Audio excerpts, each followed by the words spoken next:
penuaian salam terobosan. Semangat pagi!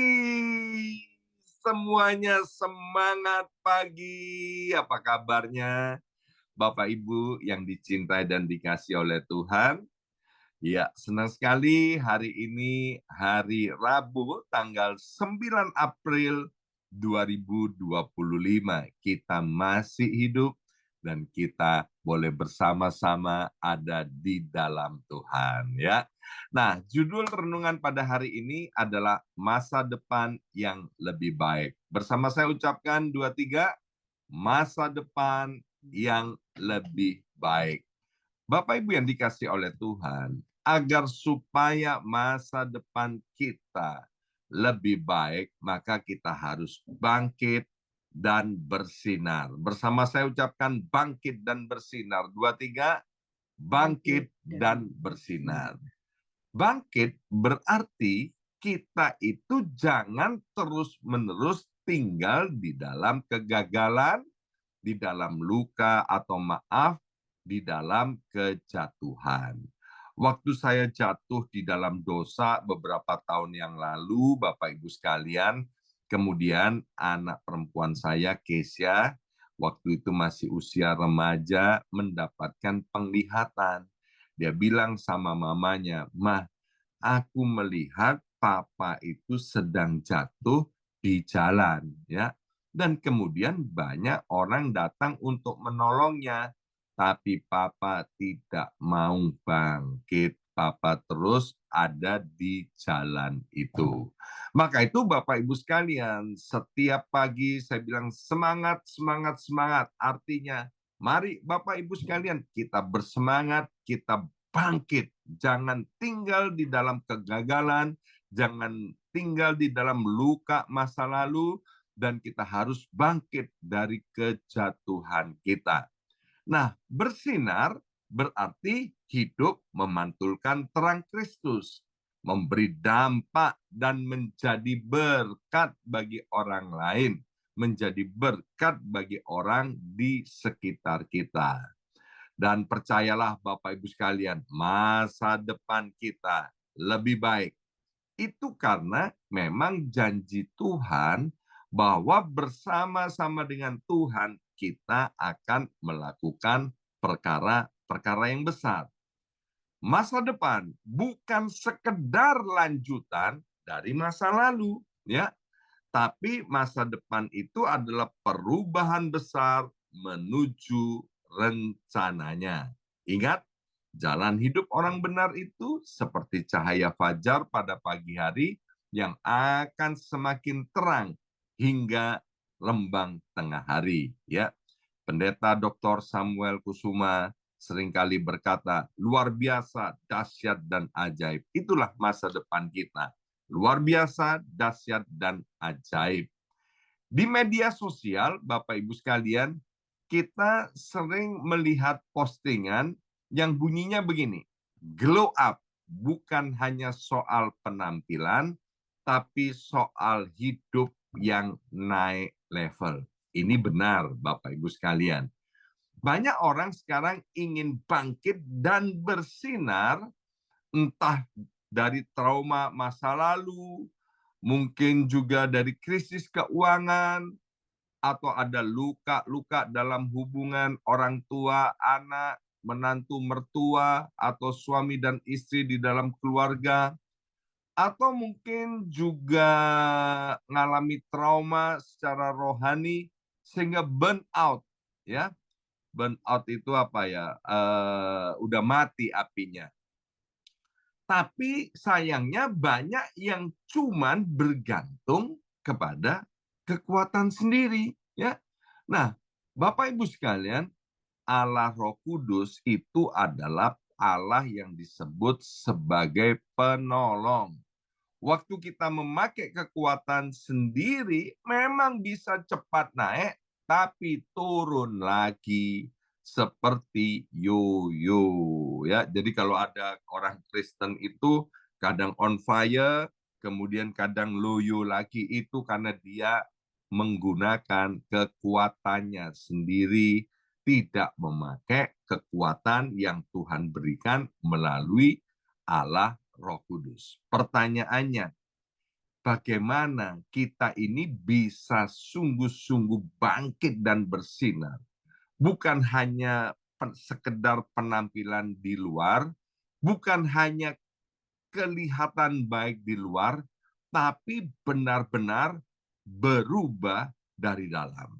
Maka itu Bapak Ibu sekalian, untuk bisa bangkit dan bersinar, kita harus tahu apa yang membuat kita jatuh dan bagaimana Tuhan memanggil kita keluar dari kejatuhan kita. Mari kita buka Alkitab kita dari kitab Mika pasal 7 ayat yang ke-8. Ini ayat yang jarang dibuka ya. Mika pasal 7 ayat yang ke-8. Saya akan membacakan bagi Bapak Ibu dalam terjemahan BIMK, Bahasa Indonesia Masa Kini. Demikian bunyi firman Tuhan. Tidak ada alasan bagi musuh-musuh kita untuk bergembira atas kehancuran kita. Keren banget ayat ini. Sebab sekalipun kita jatuh, kita akan bangkit lagi. Sekarang kita berada dalam gelap, tapi Tuhan akan menerangi kita. Maka itu langkah yang pertama Bapak Ibu sekalian, agar supaya masa depan kita lebih baik dari waktu-waktu yang lampau. Jangan tetap di tempat jatuhnya kita. Sekali lagi, jangan tetap di tempat kita jatuh, tapi harus bangkit. Ya. Nah, ayat yang kita baca ini dikisahkan pada waktu itu zaman Nabi Mika, bangsa Israel sedang dalam kondisi rohani yang sangat buruk. Mereka jatuh di dalam dosa penyembahan berhala, kemudian penindasan terhadap orang-orang lemah, ketidakadilan, kemudian belum lagi termasuk dosa-dosa perzinan dan lain sebagainya. Ya, nah akibat dosa itu dalam Alkitab Perjanjian Baru dengan jelas dikatakan upah dosa adalah maut. Mika menubuatkan bahwa Tuhan akan menghukum mereka. Dan akhirnya itu benar-benar terjadi. Baik kerajaan Israel yang ada di utara yang disebut Israel dengan ibu kotanya Samaria, mereka jatuh, mereka dikuasai, ditaklukkan oleh bangsa Asyur. Kemudian Israel Selatan yang disebut dengan Yehuda dengan ibu kotanya Yerusalem juga jatuh Bapak Ibu sekalian. Mereka ditaklukkan dan dikuasai oleh Babilonia. Dan kita tahu bagaimana orang-orang Israel ini kemudian dibuang ke Babel. Ya. Nah, yang luar biasa, meskipun umat Tuhan ini jatuh karena dosa, Nabi Mika menyatakan harapannya. Sekalipun kita jatuh, kata ayat tadi, kita akan bangkit lagi. Sebab Tuhan yang akan menerangi kita. Kalau pada zaman perjanjian lama, Bapak Ibu sekalian, Tuhan bisa berbuat seperti itu, lebih-lebih dalam perjanjian baru. Kita itu bukan siapa-siapa, tapi diangkat menjadi anak Allah, menjadi milik kepunyaan Tuhan sendiri. Banyak orang tinggal terlalu lama di tempatnya yang lama, di tempat dia jatuh. Ya, dalam rasa bersalah, trauma, kecewa pada diri sendiri, kecewa pada pemimpin, kecewa juga kepada Tuhan. Bangkit itu bukan berarti kita memungkiri sejarah atau masa lalu. Bangkit artinya menolak untuk terus tinggal di dalam masa lalu yang kelam itu. Tuhan memanggil kita, Bapak Ibu sekalian, untuk berdiri kembali. Karena jatuh itu bukan akhir daripada segalanya. Dalam kitab Amsal dikatakan 7 kali orang benar itu jatuh, namun ia bangun kembali. Tetapi orang fasik akan roboh dalam bencana. Jadi kalau kita mengaku sebagai orang Kristen, sebagai orang percaya, maka Bapak Ibu sekalian kalau jatuh harus bangkit kembali. Jangan tiru saya seperti yang saya ceritakan tadi di awalnya Bapak Ibu sekalian. Saya 4 tahun hidup dalam kebodohan Bapak Ibu sekalian. Please, jangan ulangi kebodohan yang saya buat. Seringkali saya katakan Bapak Ibu sekalian dari kitab 1 Yohanes, yaitu jangan sampai hati kita menuduh kita. Kalau hati kita itu sampai menuduh kita, maka kita nggak punya keberanian untuk percaya mendekati kepada Tuhan. Bapak Ibu sekalian, ketahuilah, sadarilah bahwa setiap kita sudah dikenan oleh Tuhan. Ayo buang semua tuduhan-tuduhan itu dan bangkit kembali kepada Tuhan. Bangkit kembali kepada kasih yang mula-mula. Rasul Petrus ada di dalam kegagalan yang besar. Dia menyangkal Yesus 3 kali, Bapak Ibu sekalian. Tapi apa yang dikerjakan? Tuhan Yesus tidak membuang Petrus, ya. Bahkan kemudian setelah kebangkitan Tuhan Yesus itu dia meneguhkan panggilan atas Petrus. Dalam kitab Yohanes dikatakan, "Hai Petrus, gembalakanlah domba-dombaku." Tuhan tidak menghabisi Petrus karena kegagalannya, tetapi memanggilnya untuk bangkit kembali. Demikian juga Bapak Ibu sekalian, Tuhan datang ke dunia ini bukan untuk menghabisi kita, bukan untuk menghukum kita, tapi Yohanes 10 ayat 10 dengan jelas berkata, dia datang untuk memberi hidup kepada kita dan hidup dalam segala kelimpahan. Maka itu, ayo semangat, semangat, semangat, kita bangkit Bapak Ibu sekalian.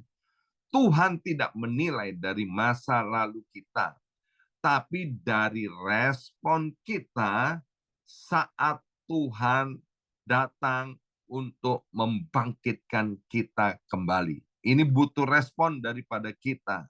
Dan saya percaya Tuhan sudah datang dalam hidup setiap kita, dan dia sudah berbicara dengan lembut kepada setiap kita untuk kita bangkit kembali. Ya, kita dipulihkan bukan karena kita layak, tapi ingat, kita dipulihkan, Tuhan mau kita bangkit karena kasih-Nya itu yang sempurna dalam hidup kita.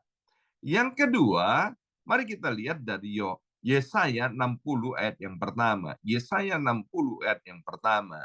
Dikatakan, bangkitlah, menjadi teranglah, sebab terangmu datang, dan kemuliaan Tuhan terbit atasmu.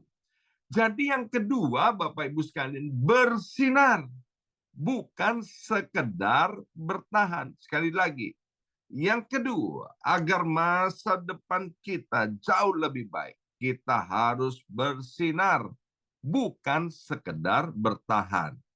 Banyak orang berpikir bahwa kehidupan rohani itu cukup dengan tidak jatuh lagi. Ada orang yang bilang ini yang penting ya, sekarang tidak jatuh lagi dalam dosa. Yang penting tetap aktif ke gereja meskipun sering pindah-pindah gereja ya. Yang penting kan tetap ke gereja. No, bukan begitu Bapak Ibu sekalian. Tuhan mau kita bangkit, kemudian bersinar menjadi berkat. Seperti saya, ya, setelah saya bangkit, saya bukan hanya sekedar bertahan supaya tidak jatuh di dalam dosa lagi, tapi saya mau bersinar menjadi berkat. Ya, yang pertama tentu menjadi berkat bagi keluarga kita. Ya, menjadi berkat bagi keluarga kita. Buat saya orang tua harus jadi berkat bagi anak, mantu, cucu saya. Ya, nah setelah menjadi berkat bagi keluarga, baru menjadi berkat bagi komunitas di tempat di mana Tuhan tempatkan kita. Jadi kalau di dalam komunitas yang paling kecil, dalam keluarga kita nggak bersinar, maka maaf, ya, bersinarnya di tempat luar itu maaf Bapak Ibu sekalian, itu namanya sinar yang palsu Bapak Ibu sekalian ya. Sekali lagi, Tuhan tidak hanya memanggil kita untuk bertahan, tapi Tuhan memanggil kita untuk bersinar. Apa artinya? Bersinar berarti hidup memantulkan terang Kristus. Hidup kita harus menjadi berkat, harus membawa inspirasi, harapan, dan menyebabkan orang-orang yang ada di sekitar kita berubah menjadi lebih baik, berubah menjadi lebih mencintai dan mengasihi Tuhan. Ya, sama seperti bulan, Bapak Ibu sekalian, yang bersinar karena pantulan cahaya matahari. Kita pun bersinar. Kenapa? Karena ada hadirat Tuhan di dalam hidup kita. Petrus dulunya jatuh, Bapak Ibu sekalian, dalam kegagalan besar menyangkal Yesus 3 kali, tapi setelah dipulihkan, ya, diurapi oleh Allah Roh Kudus, maka Petrus bersinar luar biasa. Dulu ketakutan, penuh kekhawatiran, tapi waktu Petrus mau bangkit, maka hidupnya memberkati banyak orang. Bahkan ada Alkitab, ada kitab namanya Surat Petrus, ya. Orang yang hanya bertahan itu seperti lilin kecil di tengah badai. Berusaha jangan sampai mati lilinnya. Tapi orang yang bersinar itu seperti obor yang memberi terang bagi orang lain untuk menemukan jalan. Maka itu Bapak Ibu sekalian, please jangan hanya jadi lilin kecil yang sekedar bertahan, tapi jadilah obor yang bisa menunjukkan jalan kepada orang yang ada di sekitar kita. Bersinarlah di tengah-tengah keluarga kita. Bersinarlah di tempat kerja. Bahkan bersinarlah di media sosial. Posting yang membangun iman. Posting bukan untuk mencari sensasi, tapi postingan kita harus memuliakan nama Tuhan. Dan yang terakhir, Bapak Ibu sekalian, kita harus melangkah. Bersama saya ucapkan melangkah. 2, 3, melangkah. Melangkah kemana? Melangkah menuju masa depan yang lebih baik. Caranya gimana, Bapak Ibu sekalian, melangkah ke depan lebih baik? Ya, setelah bangkit dan bersinar, Bapak Ibu sekalian, maka kita harus bergerak. Tuhan ingin setiap kita hidup dengan arah yang jelas, Bapak Ibu sekalian. Setiap musim kehidupan kita itu punya tujuannya sendiri. Dan Tuhan ingin kita terus bertumbuh, berubah, lebih baik, dan lebih baik lagi dari satu kemuliaan kepada kemuliaan lain. Bukan jalan di tempat, tapi bergerak maju. Bahkan saat langit pun belum sepenuhnya cerah. Alkitab memberikan contoh, misalnya tentang Abraham, bapak segala orang beriman. Untuk menuju masa depan yang lebih baik, maka Abraham berani melangkah, ya, meskipun nggak ada GPS pada waktu itu, Bapak Ibu sekalian. Dan lihat akhirnya apa yang terjadi atas Abraham. Abraham menjadi bangsa yang besar, dia diberkati oleh Tuhan, dan Tuhan yang sama itu mau memberkati kita. Seseorang yang berdiri memegang senter di tangan, senter itu hanya menerangi beberapa langkah ke depan, bukan seluruh jalan, Bapak Ibu sekalian. Tapi saat orang itu terus melangkah, berjalan, dan berjalan, maka cahaya dari senter itu tetap memandunya. Artinya apa? Waktu kita mau melangkah, Bapak Ibu sekalian, maka Tuhan akan menuntun setiap langkah-langkah kita. Saya beri contoh satu saja karena waktunya sudah habis. Ya, misalnya tentang pekerjaan, tentang karir, ya. Nah, mari Bapak Ibu sekalian, kita mulai bergerak. Lihat apa talenta kita, ya. Yang paling tahu kan kita talentanya apa. Misalnya talentanya memasak, ya. Maka setelah kita tahu, ayo perdalami bidang masak memasak itu dan kemudian melangkah. Caranya melangkah, mulai memasak dan memasarkan. Dari langkah-langkah kecil itu saya percaya akan menjadi langkah-langkah yang besar. Kalau kita berkata glinding wae, mengalir saja, maaf, itu orang tidak punya visi. Dan orang yang glinding wae, orang yang mengalir saja, itu pasti turun ke bawah. Ya, hari ini kita sudah belajar 3 hal. Yang pertama, jangan tetap tinggal di tempat di mana kita jatuh. Yang kedua, kita harus bersinar, bukan sekedar bertahan. Dan yang ketiga, kita harus melangkah, melangkah, melangkah dengan iman. Mari kita berdoa. Materaikan kebenaran firman Tuhan ini ya Abba ya Bapa, kami tahu Engkau mencintai dan mengasihi kami semua. Allah Roh Kudus, tolong kami sehingga kami mau melakukan kebenaran firman Tuhan ini, sehingga masa depan yang lebih baik itu terjadi dalam hidup setiap kami anak-anak-Mu. Dalam nama Yesus, yang percaya dan mau melakukan firman Tuhan bersama-sama, katakan amin 3 kali. Amin, amin, amin.